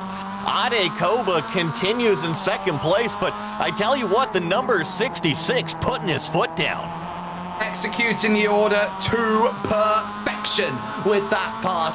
Ade Koba suddenly wakes up and goes. He's up against a prodigy out there who leads this race. With you've got Fernando Antoli there in 3rd, Jason Cooper there in 4th. The top 3 in the championship find themselves looking around going, who is this Enzo kid who's deciding he wants to get himself involved and drive an absolutely fantastic race so far at the front of this field. Drivers are pushing here, there and everywhere. I've just seen Joel Singleton run wide through the Momo corner. That might bring David Chapman in to try and make a move. Yeah, and I tell you what, I don't think this is over one bit as we jump back here between Singleton and Chapman. I tell you what, coming out onto the longest straight, I wouldn't want to be side by side. Vladislav Shapov licking his lips right now. Oh, he is. He wants to have sole possession. In fact, he doesn't have it because Michael Elliott has it. He might get both of them. No, he backs out of it. A wise decision as they go through. They'll still continue to go through contact. Chapman pushes his way through. Singleton gets shoved out, and he will not be happy. Oh, say, can you see? There's an overtake coming along, and it's Shopov around the outside, and he'll be there for the next 3 corners yet. Yeah, he's trying to get it done, but I think Joel Singleton's going to fight back hard on the inside. Nothing really Vladislav could do there. He was just in the middle of a losing battle the longer way around those corners. Long way, the road hard traveled, and it's certainly one that isn't going to be the one they want. As you can see, the Yokohama Bridge, and that's troubles then with an engine, and that is Pablo Espes. His day is going to be all but done after that spin, so he is off of the leaders group, and it will now be focused then of 3, and Jason Cooper might have had an issue as well because he has dropped miles off that group as well. In fact, it was Cooper who had a rare mistake of just grabbing the grass going into the Foster's dip, which caught out Pablo Espes with nowhere to go. You caught it, Jake. Yeah, it was Jason Cooper with that mistake, and then things just going from bad to worse for Pablo Espes. Now, you got to remember, Pablo's not part of this lead group here. He's a lap down, and all of a sudden he finds Jason Cooper in his windshield. Yep, spread eagle, broadside across the Foster's dip. And that a case of, yeah, well, you can send it out that much, but you're going to have to chalk this one off as I'm only going to get a certain amount of points. Now watch, it's a very little amount of grass. There goes the sideways slide. The 5-star car would have actually gathered it back up, and actually did have it gathered back up, but the Obsidian car just running out of road. No time to really react at that stage. Let's go back to live, because all of a sudden it is going to start changing up. Who is going to be thinking of what? Singleton now is really having to defend, with Fisher and Mantiniemi now finding passes on Vladislav Shopov. Yeah, and Shopov continues to be stuck right in the middle of this. And I'm sorry, did we miss something? Because I could have sworn Vladislav was up there fighting for a top 5. He was. Now he's not. And I think it might be him and Joel Singleton deciding they want to get into it. And it was turn 2, the Coca-Cola curve, where he was pushed out by Joel Singleton. And that's why he dropped the 2 positions. So they are starting to get the elbows out now, because get this, 4 minutes, 40 seconds. Race is on. Podium to be decided. Top 10 to be decided. Yeah, it's all coming down here. Less than 5 minutes remaining here at Oran Park Raceway, and jumping back up to the lead. Nothing has changed up front. Maybe the gap has actually come down a little bit, because Enzo had scooted away by about a half a second, but these 2 team cars closing it right back on up. Ade Koba and Fernando Antoli, 2 incredible Spanish sim racers, 2 incredible drivers in their own right. In any car, you could say those 2 are a threat. Enzo Sampaio is a little bit of a hidden gem in terms of what iRacing has to offer. He is the sort of driver that in the next couple of years could be the next Gustavo Ariel. Very easily could be the next Gustavo Ariel. But now on the power, how close do you want to go? You can see how they push right up to the very limits here with 3 minutes and 40 seconds to go. When does Ade Koba pull the trigger and decide to go for the move? It's defended late by Enzo Sampaio. Ade Koba's going to have to try and go, well, very, very loose through the corner. And Enzo again holds it up brilliantly on the apex. That's his skill. It really is, and here's Fernando inserting himself into this battle as we get Ade Koba looking down the inside. He loves to show that nose, take it as deep as possible, and just kind of flirt with that limit. Who's going to play chicken on closing the door? But I tell you what, Enzo Sampaio has got to get out of that final corner. Ade Koba did an excellent job that last time. I tell you what, Ade Koba drives in a style where he makes you play chicken with the black box relative. Well, it looks that way, and I tell you what, he just shows the nose. He just, like I said, he flirts with that game of chicken. Are you gonna close the door? Because if not, I'm right here. But look at how that gap's opened up now, half a second, and suddenly they're going to have to motor these 2 Obsidian drivers. They're going to have to really rush towards Enzo Sampaio. This could be our 4th different race winner in 4 races. Let's take a GSRC replay, though, because something has happened here, and it's Sam Smith in the iRace Esports car, who was up there, was making great progress, goes through the opening corner. Is it on the exit? Yeah, just grabbed the curb, and it's a very weird curb here at Oran Park, because it bevels there at turn 2.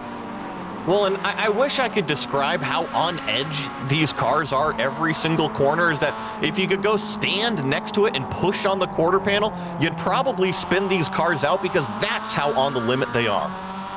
Blue Rose team car, Ronnie Mantiniemi trying to find a way through. He's also having to defend because Vladislav Shopov is on his outside. There is Shopov in the 6th, trying to get that Bula's car to make a move, but not going to be quite there. Wrong side of the road at Champions Corner, and now trying to get up the hill. Is it covered off? No. Brilliant up the hill from Vladislav. He's going to go through Pablo Espes with the best seat in the house, side by side up over the hill towards the Foster's deck.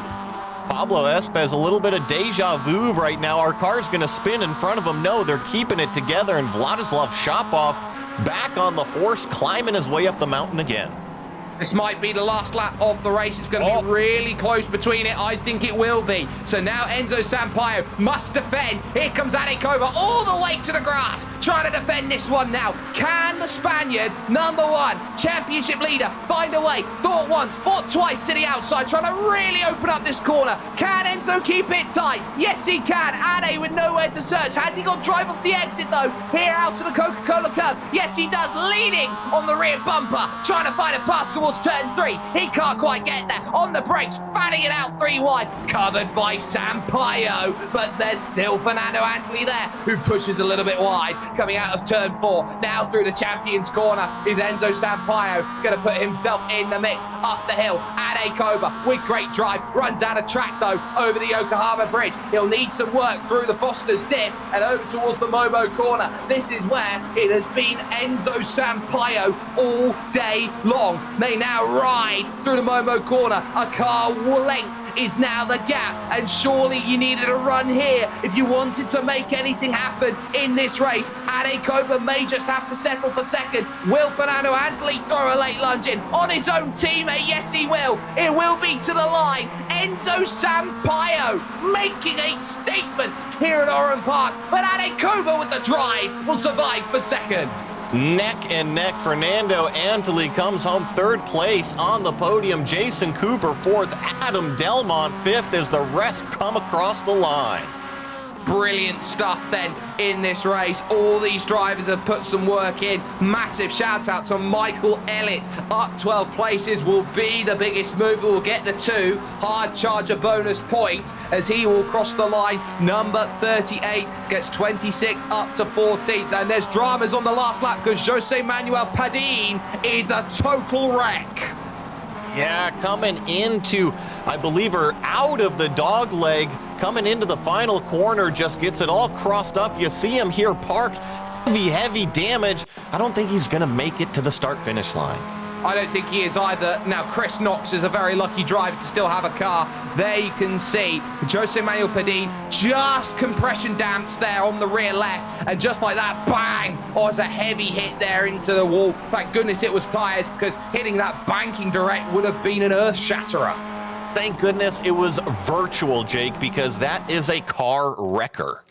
That is a car wrecker, and Jose Manuel Padin will not be happy that he will not be classified as a finisher on the lead lap. Let's get confirmation of result then, because that was a beautiful race constructed from drivers who are giving it everything, and a breakout race for Enzo Sampaio, who wins it in 25 minutes and 4 seconds and wins by a margin of 0.4 of a second ahead of Adekova and Fernando Antoli 2nd and 3rd. Big results for them. A race really for Jason Cooper in 4th position of consolidation. They'll be happy with the points he takes away from today in 4th, with Adam Delmont in 5th and David Chapman in 6th position. Joel Singleton will finish off in 7th ahead of Lars Fischer in the 5-star motorsports car in 8th. Vladislav Shopov made great progress, gets 9th from 20th on the grid, with Ronnie Mantiniemi rounding out the top 10. Marcelo Pagnon here in 11th place. Jameson Sampaio comes home 12th. Ayrton Testanov comes home 13th. And Michael Elliott here, that's, I believe, our biggest mover, up 12 positions to finish in 14th place. Chris Knox 15th, Trevor Roy 16th, Sam Smith with those late race troubles finishes 17th, Cali Cavisto 18th, Jose Manuel Padin, we just saw at the very end, comes home 19th, and then Pablo Espez, our first car, 1 lap down.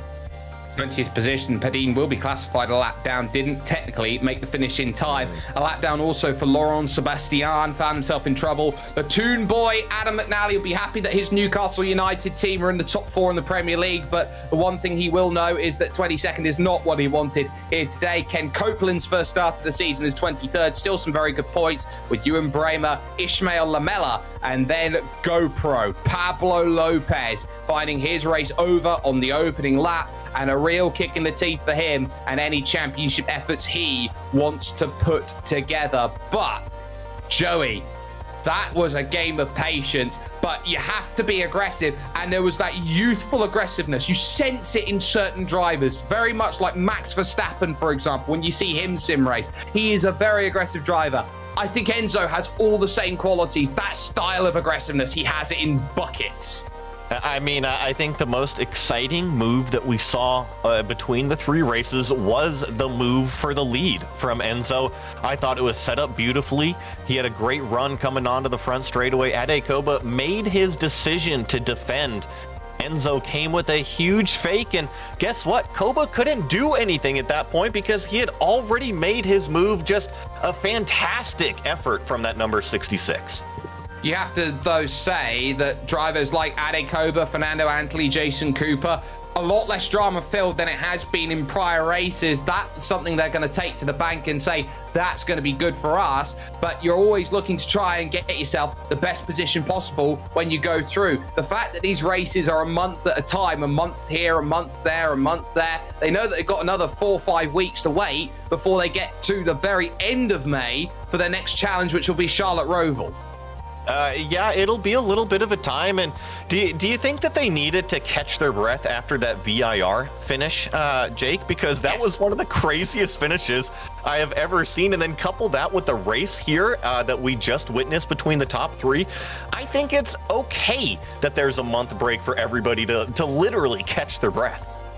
I think that's true as well, and we're going to look forward to that the longer that this season goes on. We will hit the halfway stage of the season at the end of next time's broadcast, but it's going to be all for us here with the Global Sim Racing Channel. Want to give a massive thank you to everyone who has got it done for us here today. Of course, from the team first and foremost, from Joey, from Ryan, from Dougie, and then of course myself, Jake Sperry. Wanted to say you've got to keep an eye on your socials for all the amazing sim racing content that goes through, as well as keep track on our website, globalsimracingchannel.com, and our merch store, gsrc.storenvy.com. That is going to be huge in terms of when we next see you with the Simify MX5 World Sim Series. You're going to have to come back all the way on May 28th for that one, because we'll be over at the Charlotte Roval to get that into perspective. You want to join us there for that, because it's going to be some incredible sim racing action